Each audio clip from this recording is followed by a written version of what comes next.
ในสิ่งที่เกี่ยวข้องเกี่ยวพันกับเราทั้งหมดนั่นแหละเจริญเทพพรหมทั้งหลายทุกภพทุกภูมิโลกวิญญาณโอภาริตะบริเวณนี้บริเวณใกล้เคียงบริเวณใกล้ไปแถวบ้านเรานะที่ทำงานที่เราอาศัยนั่นแหละที่เราเลี้ยงชีพนั่นแหละมองต่อไปในหลวงนะรัชกาลที่ 9พระสยามพระศรีสยามวีรกษัตริย์วีรบุรุษราชสีทั้งหลายเจ้าพ่อหลักเมืองพระเจ้าเมืองพระทรงเมืองทุกจังหวัดพญาครุฑยักษ์หน้าคนดันรับกุมพันพ้องบริวารชาวป่ามาพานทั้งหมดฤาษีดาบทนักบวชทั้งหลายพระแม่คงคาพระแม่โพธิ์ศพแม่ธรณีสวดพร้อมกับเรานะฮะนะโมตัสสะภะคะวะโตอะระหะโตสัมมาสัมพุทธัสสะนะโมตัสสะภะคะวะโตอะระหะโตสัมมาสัมพุทธัสสะนะโมตัสสะภะคะวะโตอะระหะโตสัมมาสัมพุทธัสสะนะโมพุทธายะพระพุทธไตร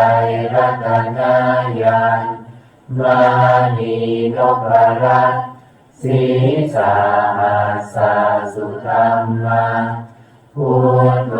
ธัมโมสังโฆยะถาพุทโมนะพุทธบูชาธัมมบูชาสังฆบูชา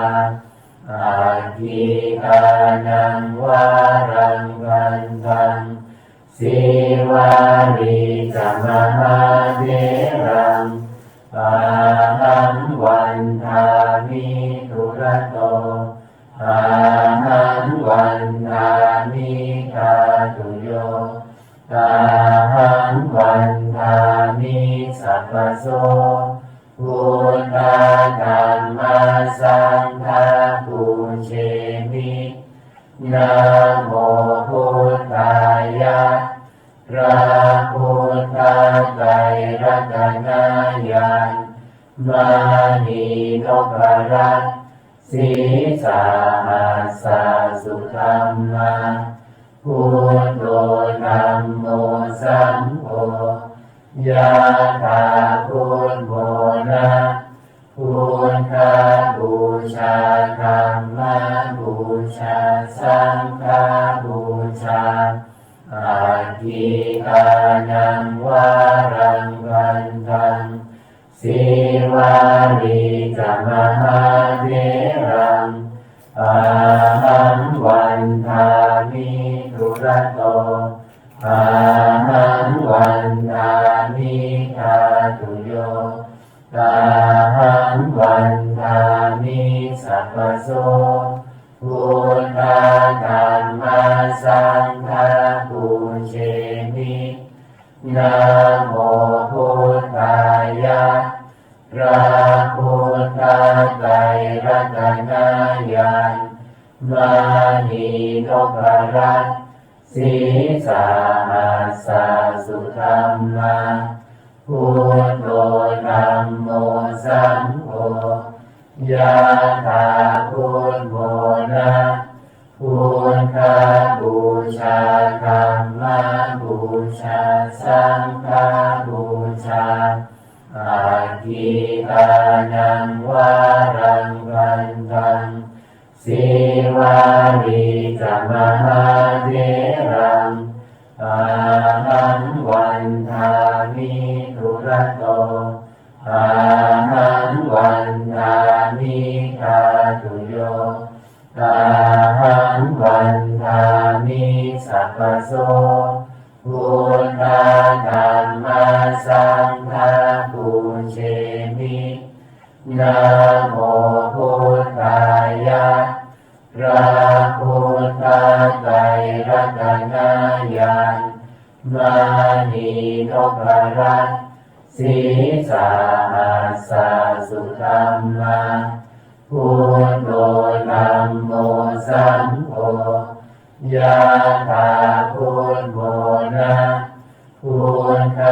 บู ชาธัมมบูชาสังฆบูชาอาทิกานังวารังกันตังสิวาริจมหาเถรังอาหังวันทามิทุระโต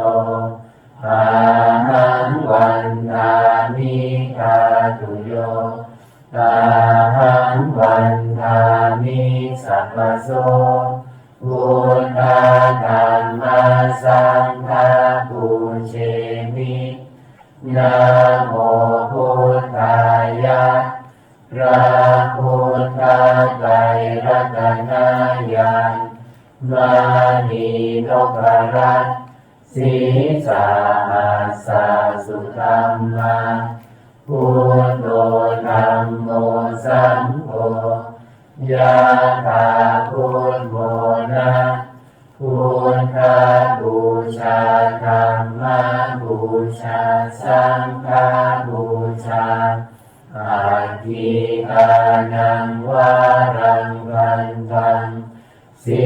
วาริจมหาเถรังอาหังวันทามิทุระโตอาหังวันทามิกาตุโยอาหังวันทามิสัพพโสพุทธาธัมมาสังฆาปุเชมินะโมพุทธายะพระพุทธไตรรัตนญาณมานีโลกรัตน์สีสาหัสสะสุธัมมาพุทโธธัมโมสังโฆยะถาพุทโมนะพุทธบูชาธัมมบูชาสังฆบูชาอาทิกานังวารังกันตังสิวาริจมหาเถรังอาหังวันทามิทุระโตอาหังวันทามิกาตุโยอาหังวันทามิสัพพโสพุทธาธัมมาสังฆาปุเชมินะโมพุทธายะพระพุทธไตรรัตนญาณมานีโลกรัตน์สีสาหัสสะสุธัมมาพุทโธธัมโมสังโฆยะถาพุทโมนะพุทธบูชาธัมมบูชาสังฆบูชาอาทิกานังวารังกันตังสิวาริจมหาเถรังอาหังวันทามิทุระโตอาหังวันทามิกาตุโยอาหังวันทามิสัพพโสพุทธาธัมมาสังฆาปุเชมินะโมพุทธายะพระพุทธไตรรัตนญาณมานีโลกรัตน์สีสาหัสสะสุธัมมาพุทโธธัมโมสังโฆยะถาพุทโมนะพุทธบูชาธัมมบูชาสังฆบูชาอาทิกานังวารังกันตังสิวาริจมหาเถรังอาหังวันทามิทุระโตอาหังวันทามิกาตุโยอาหังวันทามิสัพพโสพุทธาธัมมาสังฆาปุเชมิ นะโมพุทธายะพระพุทธไตรรัตนญาณมานีนพรัตน์สีสาหัสสะสุธรรมาพุทโธธัมโมสังโฆยะถาพุทโธนะพุทธบูชาธัมมบูชาสังฆบูชาอาทิทานังวารังวันทังสีวารีจามหาเถรังอาหังวันทามิทุระโต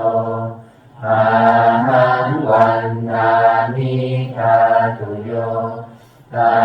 หังวันทามิสัพพโสพุทธาธัมมาสังฆาปุเชมิ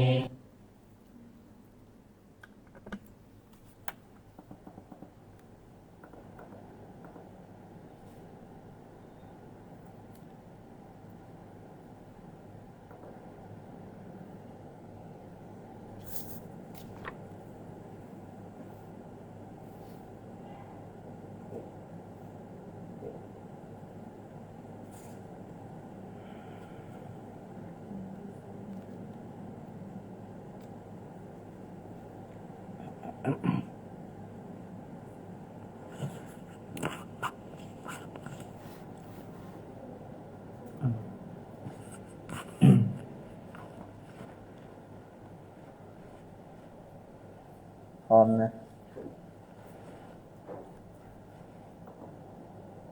พุทโธเมนาโถพระพุทธเจ้าเป็นที่พึ่งอันประเสริฐของข้าพเจ้าธัมโมเมนาโถพระธรรมเป็นที่พึ่งอันประเสริฐของข้าพเจ้าสังโฆเมนาโถพระสงฆ์เป็นที่พึ่งอันประเสริฐของข้าพเจ้าที่พึ่งอื่นของข้าพเจ้าไม่มีพระพุทธพระธรรมพระสงฆ์เป็นที่พึ่งอันประเสริฐของข้าพเจ้า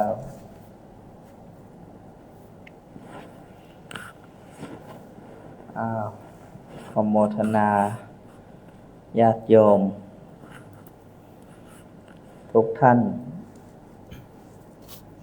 ที่ร่วมกันซึ่งวันนี้วันพระเนาะที่วัดยางกวงก็มีกิจกรรมวันพระเพิ่งเสร็จไปเวียนเทียนก็มาต่อกิจกรรมถามตอบปัญหาธรรมในรายการก็ขอเจริญพรสำหรับญาติโยมที่ติดตามรับชมรับฟังทาง Facebook ใช่ไหมไม่ใช่ใน TikTok นะที่ติดตามกันอยู่เวลานี้นะวันนี้มีลูกเนนมาร่วมฟังด้วยนะก็เป็นกิจกรรมถามตอบปัญหาธรรมเอาวีนามีอะไรจะถามมีไหมไม่มีอะไรจะถามนะก็ก่อนที่จะเข้าสู่คำถามก็ยกบุญมาฝากญาติโยมก่อนทุกวันพระเนาะในกลุ่มของเราก็จะมีการทำบุญปล่อยปลาหน้าเขียงที่ท่าน้ำวัดฟ้าห้ามเนี่ยทุกวันพระก็ยกบุญมาฝากญาติโยมทุกท่านแล้วก็ที่ติดตามรับชมรับฟังทางบ้านก็ให้ได้โมทนาร่วมกันในบุญใหญ่นี้เพราะว่าบุญปล่อยปลานี่ก็เป็นการให้ทานชนิดหนึ่งก็คือปล่อยชีวิตสัตว์ที่จะถูกเอาไปฆ่าไปแกงให้พ้นจากภัยไกลจากเวรอานิสงส์ก็จะเกิดกับผู้ที่กระทำทานนี้อาทิเช่นอะไรที่มันจะเป็นอุบัติเหตุอุบัติภัยอันเกิดจากอกุศลกรรมก็จะมีบุญนี้คอยเกื้อหนุนส่งเสริมอันนี้ก็ถือว่าเป็นบุญ สำคัญที่เราทำกันทุกวันพระเนาะครั้งนี้ก็เป็นครั้งที่14แล้วนะ14แล้วนะโยมบุญใหญ่ทำต่อเนื่องเหมือนกันนะแต่ละครั้งได้กี่บาทลูกเฉลี่ยประมาณ 7,000 เฉลี่ยประมาณ 7,000 14ครั้งเป็นเท่าไหร่ล่ะ14คูณ7เท่าไหร่พี่แบงค์นั่นอะไรนะ 98,000แล้วนะโอ้จะแสนแล้วนะปล่อยปลานะปล่อยปลาไม่ลืมชวนเนนไปนะลืมชวนลูกเนนไปวันนี้รายการอะไรนะเพราะสงสัยจึงต้องถามเพราะสงสัยจึงต้องถามนะเพราะสงสัยจึงต้องถามญาติโยมคงหิวนะเราคงไปหาเสบียงกัน ตามธรรมดาวันนี้มีลูกเนนมานั่งฟังด้วยนะโยมมานั่งฟังด้วยคำถามแรกเลยลูก มีคนบอกว่าปีนี้ราหูตกรู้สึกมีอาการแปลกๆเหมือนจะได้โชคก็ได้นิดเดียวเหมือนติดขัดต้องไหว้ราหูไหมคะหรือควรทำอะไร ทวนคำถามใหม่ดังๆมีคนบอกว่าปีนี้ราหูตกรู้สึกมีอาการแปลกๆเหมือนจะได้โชคก็ได้นิดเดียวเหมือนติดขัดต้องไหว้ราหูหรือเปล่าหรือว่าควรทำอะไรครับคือพวกเราต้องทำความเข้าใจก่อนว่าพระพุทธเจ้าไม่ได้ปฏิเสธเรื่องโหราศาสตร์ไม่ได้ปฏิเสธเรื่องเลิกงามยามดีนะที่จริงแล้วแม้กระทั่งพระภิกษุนะผู้เป็นสาวกทั้งหลายเองเนี่ยหนึ่งในสิ่งที่พระพุทธองค์ให้ทุกรูปมีเนี่ยก็คือรู้ฤกษ์ยามด้วยฤกษ์ยามเนี่ยมันไม่ใช่สิ่งงมงายแต่มันเป็นเหตุเป็นผลนะอย่างพระพุทธเจ้าก่อนที่จะมาประสูติใช่ไหมเป็นเจ้าชายสิทธัตถะก็มีโกธัญญพราหมณ์ใช่ไหมก็ดาบททั้งหลายทั้งปวงเนาะที่เป็นฤาษีเนี่ยมาทำนายฤาษีแต่ละองค์ก็บอกว่าเนี่ยถ้าบวชก็จะเป็นพุทธะถ้าไม่บวชก็จะเป็นพระมหาจักรพรรดิแต่โกธัญญพราหมณ์พอดูลักษณะมหาบุรุษแล้วเนี่ยไม่มีทางที่จะได้เป็นพระมหาจักรพรรดิก็ทำนายเป็นหนึ่งเดียวเลยว่าจะได้เป็นพระพุทธเจ้านี่ก็เกิดจากคำทำนายนะเกิดจากคำทำนายฉะนั้นโหราศาสตร์หรือว่าสถิติเหล่านี้ก็ไม่ใช่เรื่องสิ่งงมงายใดๆเนาะแต่ทีนี้คำถามเมื่อกี้มันเกี่ยวข้องกับพระราหูเราก็ต้องไปดูว่าพระราหูเนี่ยก็เป็นชื่อดาวชนิดหนึ่งซึ่งก็ต้องแยกกันออกไปอีกทีว่าอสุรินทราหูโพธิสัตว์เนี่ยก็มีจริงนะมีจริงโอ้กินอย่างนั้นเลยเหรอโยมก็มีจริงนะอสุรินทราหูโพธิสัตว์นี่ก็มีจริงซึ่งมีพันสันฐานใหญ่แม้แต่ในพระไตรปิฎกก็แสดงไว้ตอนที่นะพระจันทร์นะรู้สึกว่าจะชื่อจันทรเทพกับสุริยะเทพก็โดนพระราหูเนี่ยนะอสุรินทราหูเนี่ยกลั่นแกล้งก็จึงมาขอให้พระพุทธเจ้าช่วยพระพุทธองค์ก็แสดงบทกินนุสันตรมาโนเนี่ยคาถาเนี่ยแหละ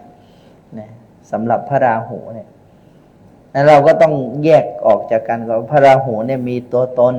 นะเป็นเทพบุตรองค์หนึ่งจริงๆแต่ในสถิติหรือว่าในโหราศาสตร์ก็กล่าวถึงดาวพระราหูเหมือนกันทีนี้เรื่องโหราศาสตร์ก็เป็นเรื่อง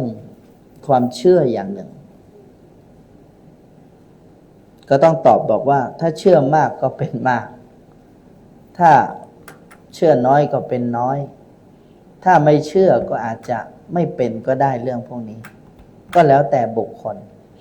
ทีนี้ไอ้คำว่าจะไปไหว้พระราหูเนี่ยก็คงไม่ได้แนะนำให้ไปไหว้พระราหู แต่ถ้าจะอุทิศบุญกุศลให้กับพระราหูได้หรือไม่ อันนี้น่าจะถูกต้องตามคันลองแนวทางที่พระพุทธองค์บอกไว้เนาะก็คือการอุทิศบุญเพราะว่าพระราหูเนี่ยเป็นเทพบุตรองค์หนึ่งที่มีพุทธธรรมนายด้วยว่าจะได้เป็นพระพุทธเจ้าในอนาคตด้วยนะเพราะฉะนั้นเราก็แผ่กุศลเนาะแต่ทีนี้เวลามีเรื่องราวอะไรติดขัดเนี่ยเราก็ต้องเอาให้ถูกที่จริงมันไม่ได้เกี่ยวกับพระราหูนะมันไม่ได้เกี่ยวกับพระศุกร์เข้าพระเสาร์แทรกแต่เรื่องพวกนี้ก็พระอาจารย์เรียนมาเนาะ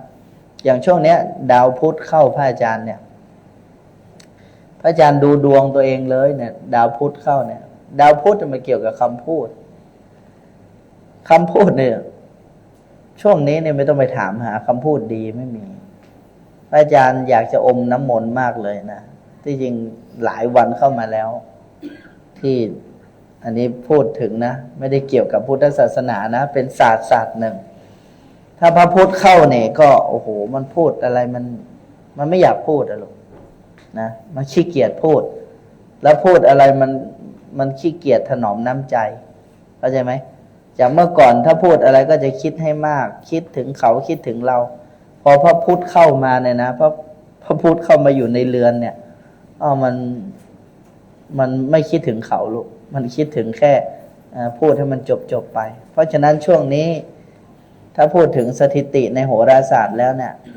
การทำงานของพระอาจารย์เนี่ยจะต้องพูดให้น้อยนะและยิ่งพูดมากไปเนี่ยมันก็จะมีเหตุทีนี้ถ้ามีสติสามารถคุมได้รู้ได้เนี่ยมันก็ไม่มีปัญหาอย่างวันนี้พระอาจารย์ต้องทำหน้าที่ในการพูดใช่ไหมการแสดงพระอาจารย์ก็มีสติในการรู้แต่พระอาจารย์รู้ตัวเองเลยว่าข้างในเนี่ยมันเป็นยังไงมันรู้สึกยังไงพระอาจารย์เลยเข้าใจว่าไอ้คนที่พูดไม่ค่อยคิดเนี่ยมันไม่ใช่ว่ามันไม่อยากจะคิดมันอยากจะคิดนั่นแหละแต่ว่าอารมณ์มันเหวี่ยงถามว่าเราอยู่บนโลกสมมติอะลูกเรื่องพวกนี้เป็นเรื่องธรรมดาเนาะเพราะนั้นสุดท้ายแล้วก็คำถามที่โยมถามมาเมื่อกี้นะนอกจากโยมจะอุทิศบุญให้กับอสุรินทราหูแล้วสำคัญที่สุดโยมต้องรู้จักการทักอารมณ์ตรงนี้สำคัญมากการทักอารมณ์รู้จักท่องพระรัตนตรัย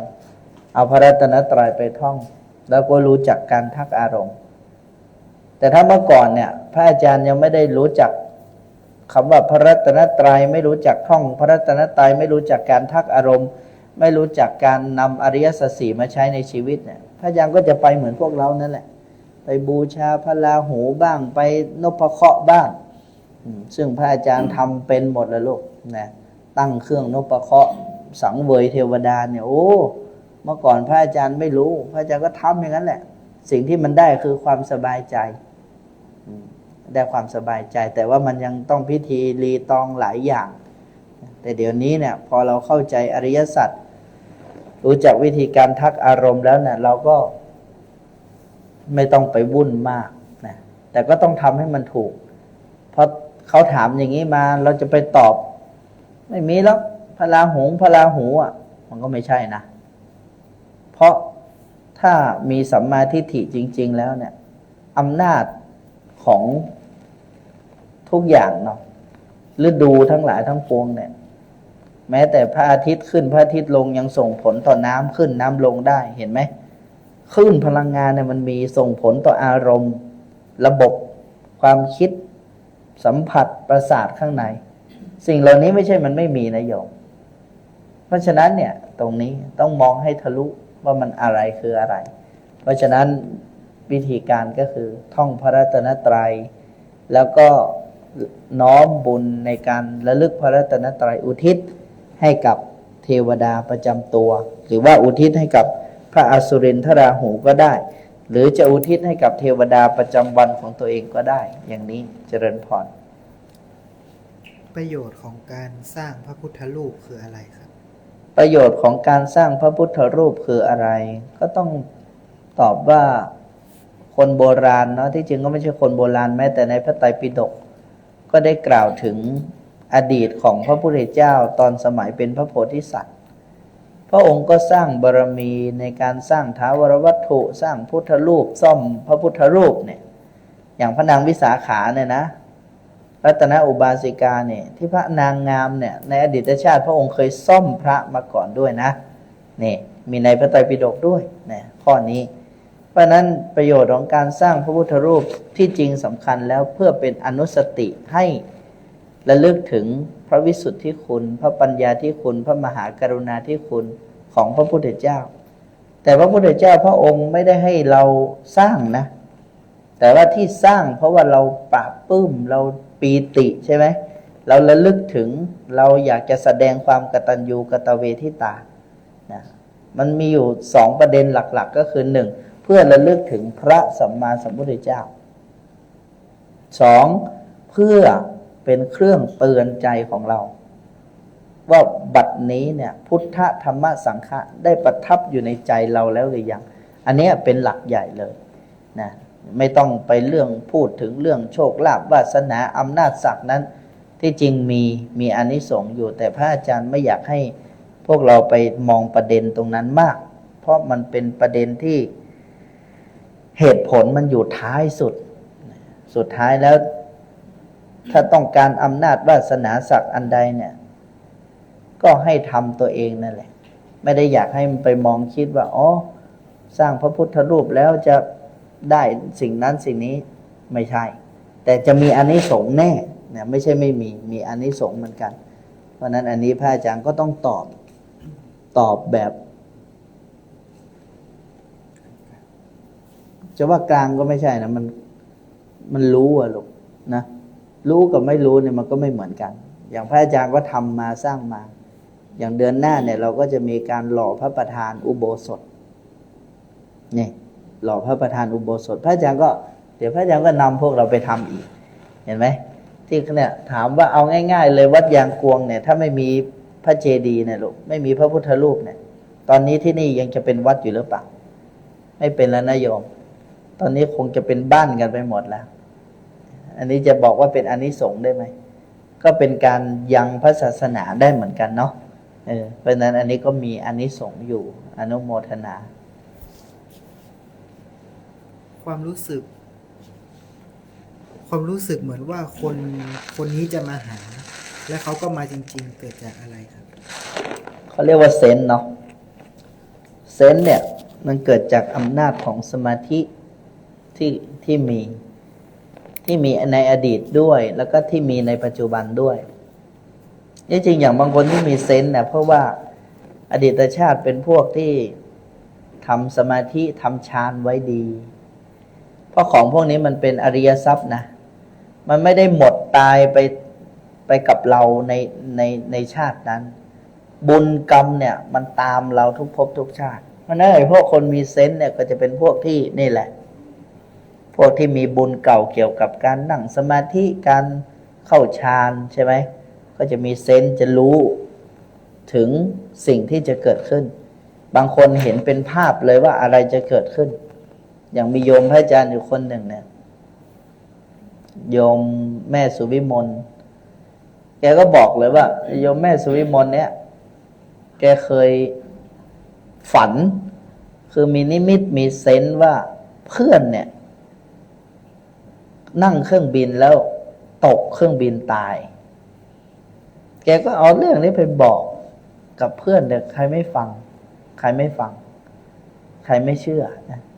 เล่าความฝันเนี่ยไม่เชื่อนะจนปรากฏว่าวันเวลาผ่านไปเนี่ยได้สักประมาณครึ่งปีเพื่อนกลุ่มนี้นั่งเครื่องบินจริงๆแล้วเครื่องบินตกจริงๆเมื่อ10 กว่าปีก่อนจะมีข่าวเรื่องคนไทยของเราเนี่ยนะที่เครื่องบินตกอันนี้ก็เป็นเซนส์เหมือนกันเห็นไหมเป็นเซนส์เหมือนกันเพราะฉะนั้นสิ่งเหล่านี้ก็มีอยู่นะเพราะนั้นใครจะมีก็ถือว่าเป็นสมบัติประจำตัวนะแต่ก็ไม่ต้องไปพะวงอะไรมันมาก ทำไมไม่มีเซนส์ดูเลขหวยบ้างอะ นะ ถ้ามีเซนส์ดูเลขหวยน่าจะดีเหมือนกันน่าจะได้ถูก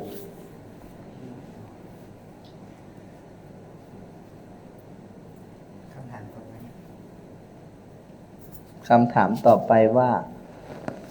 จุดเทียนจะช่วยลดเคราะห์รับโชคได้จริงหรือเปล่าเพราะมนุษย์เราไปตามกรรม จุดเทียนจะช่วยอะไรนะ จะช่วยลดเคราะห์รับโชคสืบชะตา จุดเทียนจะช่วยลดเคราะห์รับโชคสืบชะตาได้จริงหรือเปล่า เพราะมนุษย์เราไปตามกรรม ที่จริงมันเป็นโลกียวิชา ถ้าคนไม่รู้ก็จะบอกว่ามันช่วยไม่ได้ แต่พระอาจารย์เรียนรู้เรื่องศาสตร์พวกนี้มา มันเป็นโลกียวิชา มันเหมือนกับคนจะข้ามฝั่ง คนข้ามฝั่งมีสองประเภทคือใช้ห่วงข้าม หรืออุปมาแพก็ได้นะใช้แพข้ามกับว่ายน้ำข้ามไอ้อย่างบางคนเนี่ย อย่างบางคนก็ถ้าว่ายน้ำแข็งแรงก็สามารถว่ายได้แต่อย่างบางคนว่ายไม่ได้ก็ไม่เป็นไร ก็นั่งแพไป เพราะฉะนั้นสิ่งเหล่านี้มันเป็นโลกียวิชา ถ้าสมมติว่าสิ่งพวกนี้ไม่มีจริงเนี่ย พวกคุณใสล่ะ เห็นไหมมันอยู่ในด้านเดียวกันเคยเห็นไหมพวกถูกคุณใส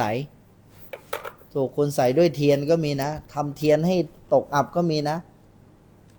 ขนาดทำให้ตกอับยังได้ และจะทำให้ดีขึ้นทำไมจะไม่ได้ แต่มันเป็นโลกียวิชาไม่ใช่ มันไม่ได้เป็นวิชาที่ทำให้พ้นทุกข์แต่เราต้องแยกกันระหว่างการพ้นทุกข์กับวิชาที่มันสามารถใช้ได้จริงๆงั้นวิชาทำเทียนเหล่านี้มันก็ช่วยได้ส่วนหนึ่งแต่ไม่ได้ที่สุดเป็นส่วนหนึ่งมันเป็นกำลังของฌานมันเป็นกำลังของสัจจะมันเป็นกำลังของครูบาอาจารย์เป็นกำลังของเทวดานี่เวลาจุดเทียนเนี่ยนะอันนั้นเวลาอธิษฐานเนี่ยเราก็จะน้อมใจให้ดวงของเราให้ชีวิตของเรามันเฟื่องมันฟูขึ้นมาแต่ที่สุดแล้วเนี่ยเขาก็จะช่วยได้ตามกำลังของเขาเหมือนโยมตกทุกข์ได้ยากพระอาจารย์ไปช่วยประคองไว้เนี่ยถามว่าพระอาจารย์ช่วยได้ไหมช่วยได้แต่ช่วยได้บางครั้งบางคราวไม่ได้ช่วยได้ตลอดเห็นไหม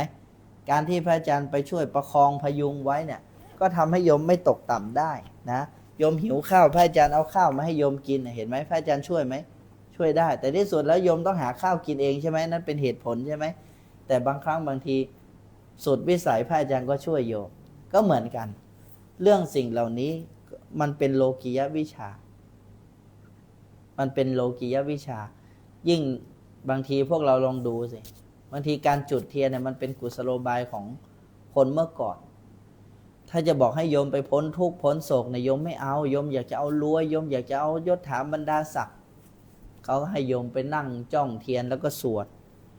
ที่โยมสวดนั้นน่ะใจโยมเป็นสมาธิเป็นอันหนึ่งอันเดียวกันพอจิตโยมรวมปุ๊บอำนาจนั้นจึงเกิดขึ้นแต่สิ่งเหล่านี้เป็นโลกียวิชาเป็นโลกียทรัพย์เข้าใจไหมมันเกิดขึ้นได้จริงๆแต่ว่าไม่ถาวรคงทนไม่ได้เป็นวิชาที่ดับทุกข์ได้แต่ถ้าบางคนจะบอกว่าสิ่งเหล่านี้ไม่มีจริงหรอกไม่ได้อันนั้นพูดแบบคนไม่รู้นะมันต้องพูดแบบคนรู้กับคนไม่รู้เนี่ยมันมีนะลูกบางคนบอกโอ้ยสิ่งเหล่านี้เป็นสิ่งหลอกลวงถามว่าคุณสายหลอกลวงอ่ะนะสายขาวสายดำเนี่ยมีอำนาจจิตเนี่ยมันเป็นมิจฉาทิฏฐิก็มีนะมันเป็นมิจฉาสมาธิก็มีมันเป็นสัมมาสมาธิก็มีนะแต่อย่างที่เขาเอาเทียนโชคลาภสืบชะตาอะไรเนี่ยอันนี้เขาช่วยด้วยอำนาจของจิตที่เมตตาต่อกันมีประเภทเทียนสาบเทียนแช่งก็มีเห็นไหมถ้าสมมุติว่าสิ่งสาบแช่งเหล่านี้คุณใสอาถรรพ์อมนุษย์เหล่านี้ไม่มีพระพุทธองค์จะแสดงไว้ทำไมมันมีอยู่แล้วไม่ใช่ไม่มี แต่อันเนี้ยมันเป็นของภายนอก พระพุทธองค์ไม่ให้ไปยึดมั่นถือมั่นเนี่ยเราก็ต้องตอบแบบนี้นะว่าคุณของเขามีอยู่อันนี้ลูกค้าที่จุดเทียนเขาถาม ลูกค้าที่จุดเทียนเขาถามนี่ก็ต้องรู้และสิ่งสำคัญที่สุดคืออย่าลืมว่าการจุดประทีปเป็นพุทธบูชาเขามีอานิสงส์ในพระไตรปิฎกเขาก็มีไม่ใช่ว่าไม่มีเนาะขออนุโมทนาบุญด้วยกำหนดขันธ์ห้าลงสู่อริยสัจสี่คืออะไรกำหนดขันธ์ห้าลงสู่อริยสัจสี่คืออะไรขันธ์ห้าลงสู่อริยสัจสี่ขันธ์ห้าประกอบด้วยอะไรรูปเวทนาสัญญาสังขารวิญญาณใช่ไหมล่ะรูปคือธาตุทั้งสี่ของเรานี้เวทนาความรู้สึกสุขทุกข์เฉยสัญญาความจำรูปจำรสจำกลิ่นจำเสียงเป็นต้นสังขารการปรุงแต่งวิญญาณการรับรู้ด้วยตาหูจมูกลิ้นกายใจนะการกำหนดขันธ์ห้าลงสู่อริยสัจสี่หมายถึงยกตัวอย่างเช่นพระอาจารย์ปวดขาไม่พ้นเรื่องขานะพระอาจารย์ปวดขาปวดมากพระอาจารย์ปวดขาเนี่ยอะไรทำงานธาตุทำงานเวทนาก็ทำงานสัญญาก็ทำงานสังขารก็ทำงานวิญญาณก็ทำงานขันธ์ห้าที่มันทำงานโดยความทุกข์เนี่ยที่มันเกิดขึ้นเราก็จัดลงอริยสัจสี่ในส่วนของทุกขสัจจะพระพุทธองค์บอกว่าขันธ์ห้านี้เป็นทุกข์เห็นไหมแล้วความทุกข์ที่มันเกิดขึ้นกับเราในตอนเนี้ยมันเป็นทุกข์หรือมันเป็นสุขมันเป็นทุกข์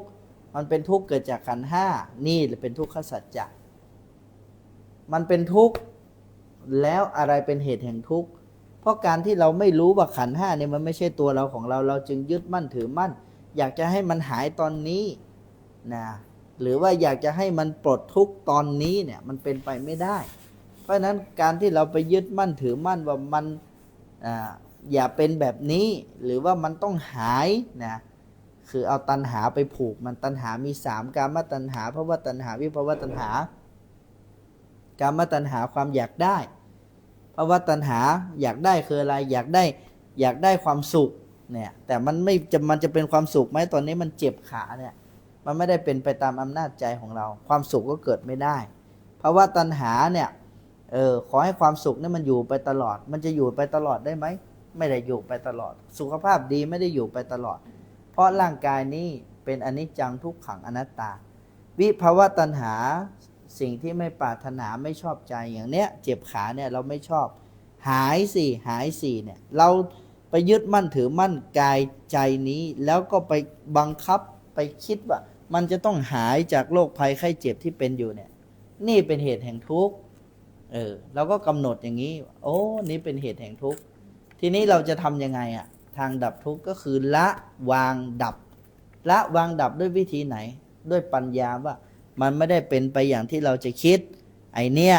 ช่างมันเถอะมันจะหายไม่หายก็ช่างหัวมันเพราะมันไม่ใช่เราไม่ใช่ของเราเอาปัญญาขึ้นมา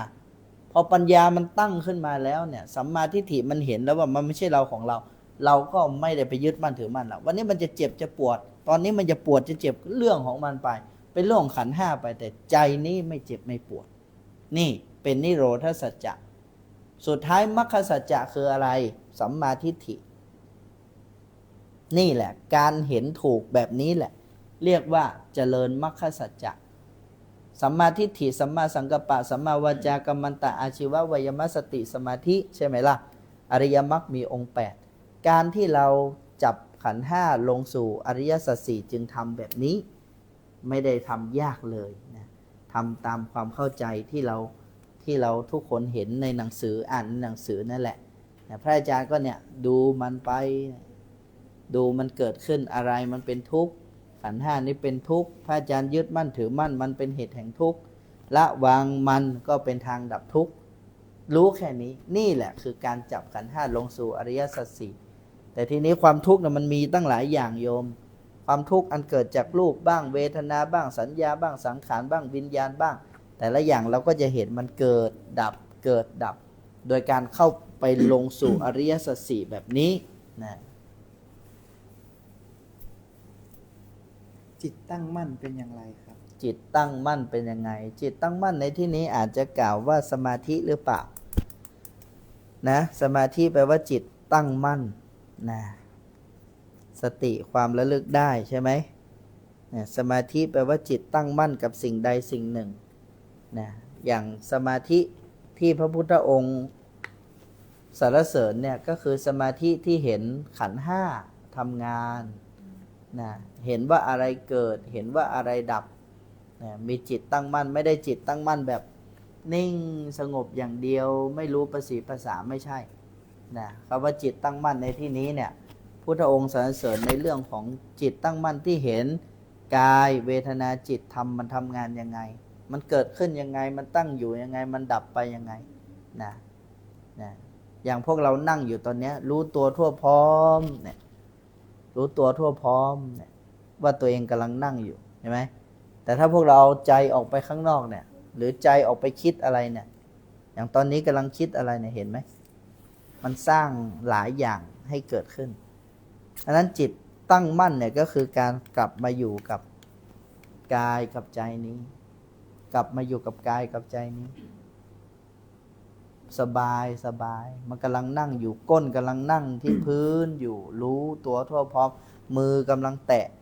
ที่พื้นรู้ตัวทั่วพร้อมนี่จิตตั้งมั่นในอย่างที่พระพุทธองค์สรรเสริญนะเพราะฉะนั้นสมาธิคำว่าจิตตั้งมั่นคงจะหมายถึงสมาธิที่เกิดขึ้นที่รู้ว่าเวลานี้เรากำลังคิดอะไรทำอะไรอยู่เพราะมันจะไปส่งเสริมให้เป็นสัมมาสมาธิคือมันจะไปดันปัญญาให้เกิดขึ้น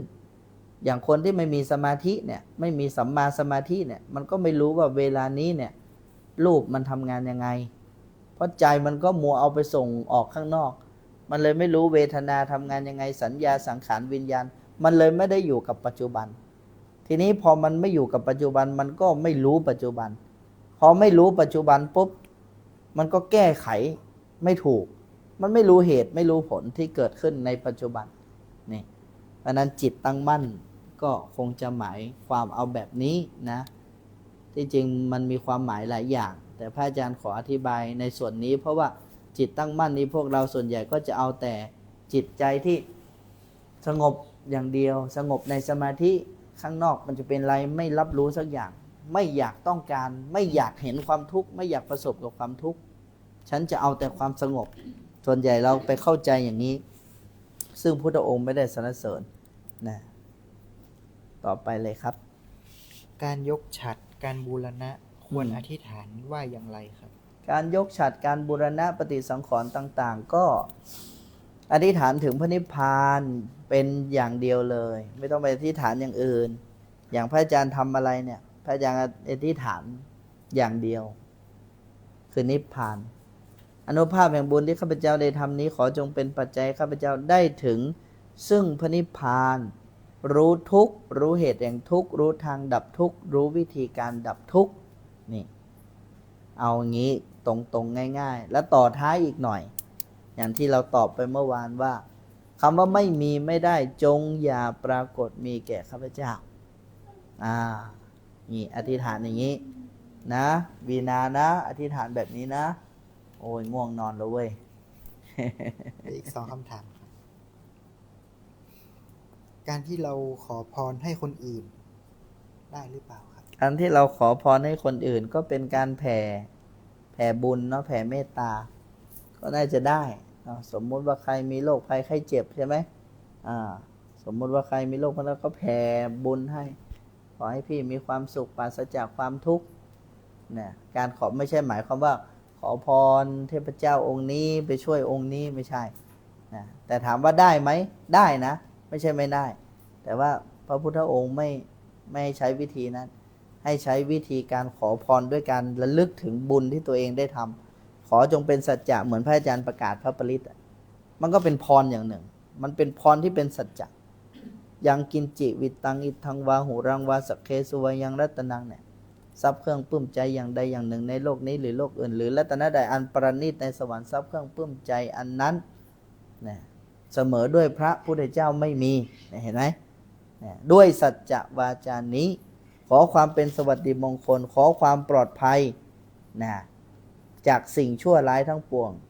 นะจงมีแก่ใครเนี่ย เพราะฉะนั้นอันนี้ก็เป็นบทพรแต่ตั้งเอาความดีของตัวเองเป็นที่สุดนะไม่ใช่ไปไล่ขอเทวบุตรเทวดาไม่มีเหตุไม่มีผลเรียกว่าไปสร้างความเดือดร้อนให้ท่านนะอันนั้นพวกเราอย่าไปสร้างความเดือดร้อนให้เทวดานะคือจะทำอะไรก็ตามหมั่นอุทิศบุญให้ท่านก่อนเอาบุญให้ท่านก่อนนะยังไม่ใช่ว่าตั้งเครื่องบวงสรวงทุกอย่างอาศัยเพียงแค่การอ้อนวอนนั้นไม่ได้แต่พวกเทวดาที่เป็นมิจฉาทิฏฐิชอบนะเทวดานี่มีสัมมาทิฏฐิกับมิจฉาทิฏฐิด้วย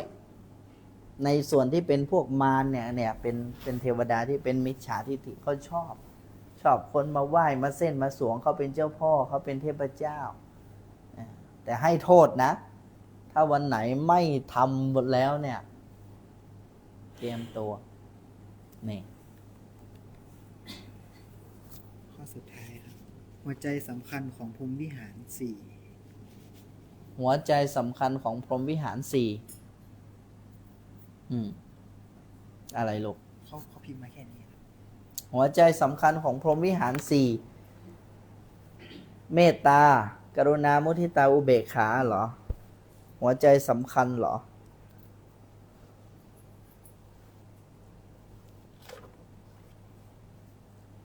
ที่จริงมันก็ไปด้วยกันนะเนาะที่จริงเขาไปด้วยกันคำว่าพรหมวิหารสี่เนี่ยเขาทำงานด้วยกัน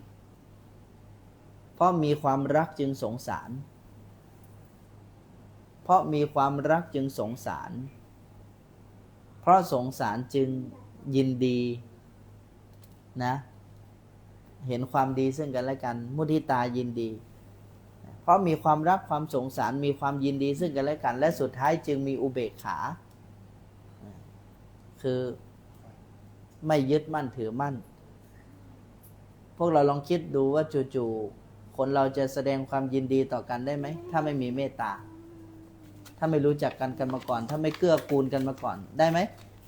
จะโอ้ยพี่ขอแสดงความยินดีเนี่ย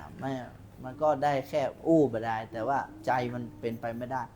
แต่เวลาที่เราลูกของเราน้องของเราพี่ของเราเห็นไหมที่เราสงเคราะห์เกื้อกูลกันมาตลอดที่เรามีเมตตากรุณากันมาตลอดเราจะมีมุทิตาอย่างแม่พ่อของเราเนี่ยเวลาเราทำผิดเห็นไหมแล้วคนอื่นมองว่าเราชั่วหมดเลยแต่แม่พ่อไม่ได้ไปมองตรงนั้นเพราะท่านมีอุเบกขาสูงเพราะท่านเลี้ยงเรามาท่านรู้จักเราดีท่านมีอุปนิสัยดีเข้าใจเรามาโดยตลอดเห็นไหมเพราะฉะนั้นเมตตากรุณามุทิตาอุเบกขาเนี่ยเขาทำงานร่วมกันเขาทำงานมาตั้งแต่เมตตาเป็นเบื้องต้นแล้วจะมาบอกว่ามีอุเบกขาแต่ไม่เอาเมตตาได้ไหมไม่ใช่จู่ๆจะอุเบกขาเนี่ยไม่มีเลยเพราะอุเบกขาลึกๆแล้วจะเกิดขึ้นได้เพราะมันเข้าใจนะใครสักคนหนึ่งจะเข้าใจเราเนี่ยต้องเมตตาเราไหมล่ะต้องกรุณาเราไหมล่ะต้องยินดีต่อเรามาก่อนไหมล่ะถึงจะเข้าใจเราเพราะเขาเข้าใจเรานะเขาจึงวางใจในเราได้เห็นไหมเพราะฉะนั้นเนี่ยพรหมวิหารธรรมทั้ง4เมตตากรุณามุทิตาอุเบกขาเนี่ยเขาทำงานร่วมกันนะจึงบอกว่าเป็นหัวใจเดียวกันทั้งหมดแล้วนะลูกเนนมีอะไรถามลูก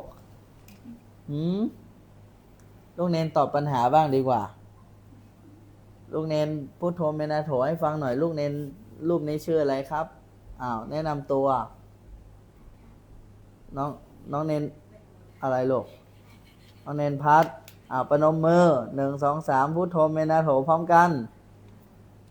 โอ้แบตจะหมดแล้วเว้ย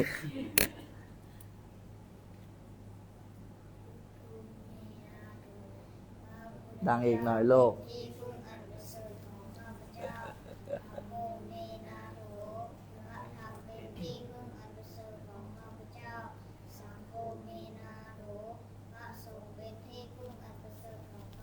นี่คืออารมณ์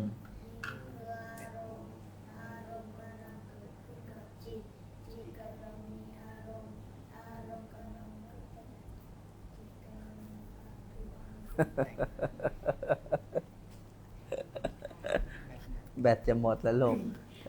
พระอาจารย์ก็จะแบตหมดแล้วลูก อ้าวโยมพี่ทิพย์มีปัญหาอะไรจะถาม พี่แบงค์โยมมาจากไหน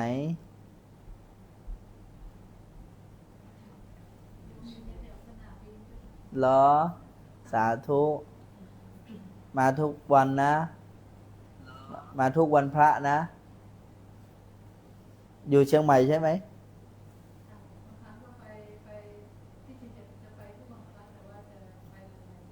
อ๋ออนุโมทนาดีละครั้งนี้มาร่วมกันวัดยางกวงเราจะมีกิจกรรมทุกวันพระนะ ถามตอบปัญหาธรรม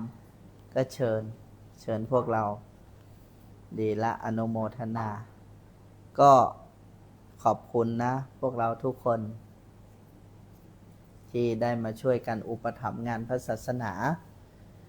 ฝากไปด้วยเนาะวันที่16 เมษายนนี้ก็วัดเรามีกิจกรรม ส่งน้ำพระธาตุเป็นงานบุญประจำปีฝากพวกเราด้วยให้ได้มาร่วมบุญสร้างกุศลด้วยกันอาจารย์ขออำนวยพรนะ ให้พวกเราทั้งหลายสุขกายสบายใจ จะทำสิ่งใดแต่นี้ไปก็จงพลันสำเร็จสำเร็จผลทุกประการสัพพีพร้อมกันดัง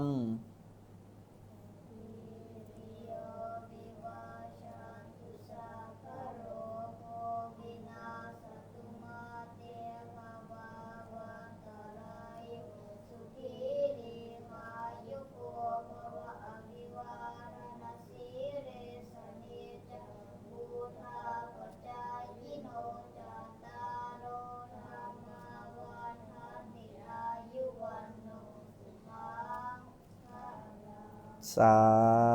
ธุกราบลาพระพร้อมกันจ้าพุทโธเมนาโถพระพุทธเจ้าเป็นที่พึ่งอันประเสริฐของข้าพเจ้าธัมโมเมนาโถพระธรรมเป็นที่พึ่งอันประเสริฐของข้าพเจ้าสังโฆเมนาโถ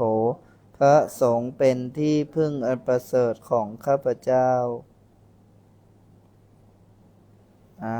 โชคดี